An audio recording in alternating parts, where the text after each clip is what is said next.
श्री शिवाय नमस्तुभ्यम साथियों, एक बार पुनः स्वागत है आपका आपके अपने चैनल शिव महापुराण में। आज मैं आपके साथ धर्मशास्त्र के ऐसी कुछ जानकारियां शेयर करने जा रही हूं जो कभी ना कभी सभी के जीवन में घटती हैं, किंतु बस हम समझ नहीं पाते हैं। मैं आज आपको ऐसे विषय पर एक जानकारी देने जा रही हूं जो सभी के लिए बहुत उपयोगी साबित हो सकती है। यह तो सभी जानते हैं कि जो हमें सुख दुख मिलते हैं वे हमारे पूर्व कर्मों पर आधारित होते हैं। शास्त्रों में, पुराणों में, ग्रंथों में यह उल्लेख मिलता है कि मनुष्य जन्म ही इसीलिए मिलता है कि अच्छे कर्मों का सुख भोग कर प्रभु की याद करते रहें, प्रभु की याद में डूबे रहें, स्मरण करते रहें और जो पूर्व में बुरे कर्म किए हैं उसके परिणाम स्वरूप जो कष्ट हमें मिल रहे हैं, जो दुख हमें मिल रहे हैं, वो हमें भोग कर अपने पूर्व कर्मों को, बुरे कर्मों को बराबर करें। जैसे रामायण की एक चौपाई, होई वही जो राम रचि राखा, को करी तर्क बड़ा वही साखा, हमें यह एहसास कराती है। इस चौपाई से हम यह समझ सकते हैं कि होता वही है जो ईश्वर ने पहले से ही तय किया होता है, किंतु इतना अवश्य हो सकता है कि आपके कोई ऐसे अच्छे कर्म आपका के दुर्भाग्य को थोड़ा कम कर दें। आपको जो कष्ट मिल रहे हैं उसे उस समय को निकालने में आपको परेशानी ना हो, परेशानी का अनुभव ना हो। यदि हम भगवान का स्मरण लगातार करते रहते हैं तो जो हमारा दुख का समय होता है वह आसानी से निकल जाता है। दुख तो हमें भोगने होते हैं किंतु मालूम भी नहीं पड़ता कि हमें इतना कष्ट है। धीरे धीरे वह समय दूर हो जाता है। यदि आप किसी लंबे समय तक किसी को कष्ट हो, दुख में चल रहा हो वह, तो वैसे भी दुख का समय तो बहुत लंबा होता है, और जब हमारा दुख या कष्ट का समय होता है तो हमें हर पल, हर घड़ी यही लगता है कि शायद अब हमारे दुख के दिन पूरे हो गए हैं, अब हमारे जीवन में जल्दी ही सुख आने वाला है। यदि आप में से भी किसी के जीवन में ऐसे कष्ट भरे दिन चल रहे हो तो मैं आज उन्हीं संकेतों के बारे में बताऊंगी जो ईश्वर हमें स्वयं किसी न किसी रूप में देते हैं कि अब तुम्हारे कष्ट, दुख के दिन समाप्त होने वाले हैं और सुख के दिन आरंभ होने वाले हैं। हमें खुद ऐसा अंदर से एहसास होने लगता है। कभी कभी स्वप्न के माध्यम से भी शुभ संकेत मिलने लगते हैं, या हमारे जीवन में ऐसी कुछ घटनाएं घटित होने लगती है कि अब हमें लगता है कि हमारे दिन पलट जाएंगे, बदल जाएंगे। यदि हम अध्यात्म या ईश्वर से पूरी तरह से जुड़े हुए हैं, कहने का तात्पर्य है कि हम अपने दुख की घड़ी में भी ईश्वर को नहीं भूलते हैं, हम उन्हें लगातार याद करते रहते हैं, तो हमें यह अनुभव जल्दी होता है। कर्मों को भोगना सहज प्रक्रिया है, वह तो हमें भोगना ही है, लेकिन यदि इस समय हम ईश्वर को अधिक से अधिक याद करें तो सुख का समय आने में अधिक समय नहीं लगता। ईश्वर हमें सबसे पहले स्वप्न के माध्यम से अच्छा समय आने का संकेत देते हैं। स्वप्न देखने के समय पर भी स्वप्न में दिखने वाली घटना का फल अलग अलग होता है।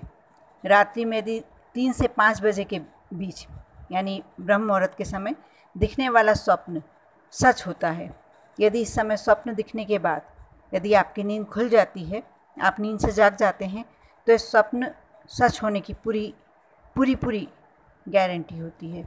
यदि आपको स्वप्न में मंदिर, देवालय दिखाई दे, भरा हुआ कलश दिखाई दे, फूल, मंदिर की घंटी, नदी, उड़ते हुए पक्षी या कोई किन्नर आपको कुछ देता हुआ स्वप्न में दिखाई देता है, तो आप यह मानकर चलिए यदि आप कष्ट में हैं, कोई आपको दुख परेशानी चल रही है, तो जल्दी ही दुख और कष्ट सभी दूर होने वाले हैं।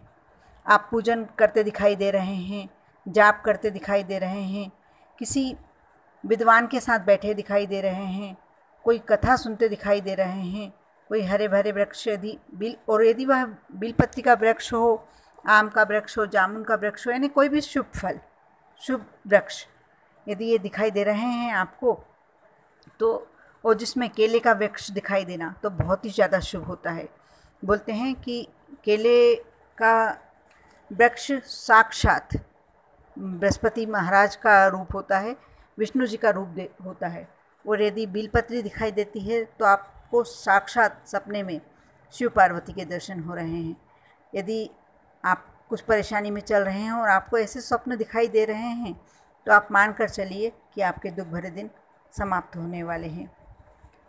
कई बार ऐसा होता है कि हम कोई परेशानी में या दुख में चलते हैं, दुख हमारे ऊपर होता है, कष्ट हमारे ऊपर होता है, तो हमारा विश्वास डगमगाने लगता है। लेकिन यह नहीं होना चाहिए। सुख और दुख दोनों ही प्रभु का दिया हुआ होता है।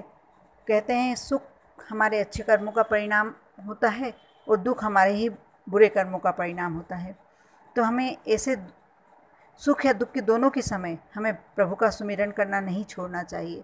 जब आपके दुख भरे दिन समाप्त होकर अच्छे दिन आने वाले होते हैं, तब अपने आप में एक पॉजिटिव एनर्जी खुशी से महसूस होने लगती है। जो व्यक्ति, रिश्तेदार, मित्र आपको तकलीफ़ परेशानी में देखकर आपसे दूर होने लग गए थे, वह स्वतः ही अपने आप आपसे मिलने लगे होते हैं। तब आप बिल्कुल समझ लीजिए कि ये बहुत बड़ा संकेत है कि ईश्वर की ओर से कि आपके दुख भरे दिन समाप्त होने वाले हैं।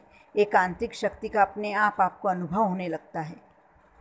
ऐसा कहा जाता है ना कि यदि आपके यहाँ तुलसा जी लगी हुई है और अचानक से वह बिना कोई बात के सूखने लगी है, तो वह आपके समझ लीजिए कोई आपके यहाँ बड़ा कष्ट आने वाला है, कोई परेशानी आने वाली है। वैसे ही यदि आपके यहाँ तुलसा जी बहुत हरी भरी हो रही है, या आपने जो भी पौधे घर में लगा के रखे हैं वह खूब अच्छे हरे भरे हो रहे हैं, उसमें अच्छे फूल आ रहे हैं, तो आपके दिन बदलने वाले हैं, आपको कष्ट से मुक्ति मिलने वाली है। बहुत सारे ऐसे संकेत हैं जिन्हें आपको बराबर ईश्वर के द्वारा से मिलता तो है, वह संकेत मिलते तो रहते हैं, लेकिन आप समझने में देर कर देते हैं या समझ ही नहीं पाते हैं। जैसे गाय का आपके घर के सामने आके रंभाना, आपके आंगन में आके बैठना, यह भी एक बहुत बड़ा शुभ संकेत है। गाय में बोलते हैं कि 36 कोटि देवी देवता का वास होता है। यदि वह आपके आंगन में बैठकर सुख की सांस ले रही है या रंभा रही है, या गाय बछड़ा आके खड़े हुए हैं और बछड़ा दूध पी रहा है, तो ये मान के चलिए कि यह आपके लिए लक्ष्मी के आगमन के पूरे रास्ते खुलने वाले हैं। आप सभी परेशानियों से दूर होने वाले हैं। जो चिड़िया होती है वह भी कभी घर के आंगन में आके चहचहाए या अपना घोंसला बनाने लगे, यह भी बहुत बड़ा शुभ संकेत होता है।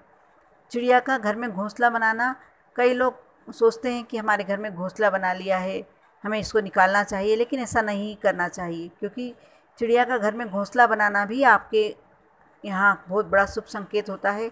आपके अच्छे दिनों के आने के शुभ लक्षण होते हैं।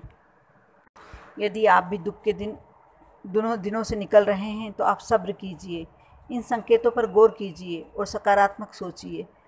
देखना कितना जल्दी सब कुछ अच्छा होने लगेगा। अपने ईश्वर को याद करिए, बुरा समय बिल्कुल भी नहीं रहेगा, सब कुछ अच्छा होगा। आप पर और आपके परिवार पर ईश्वर का सदैव आशीर्वाद बना रहे। ओम नमः शिवाय।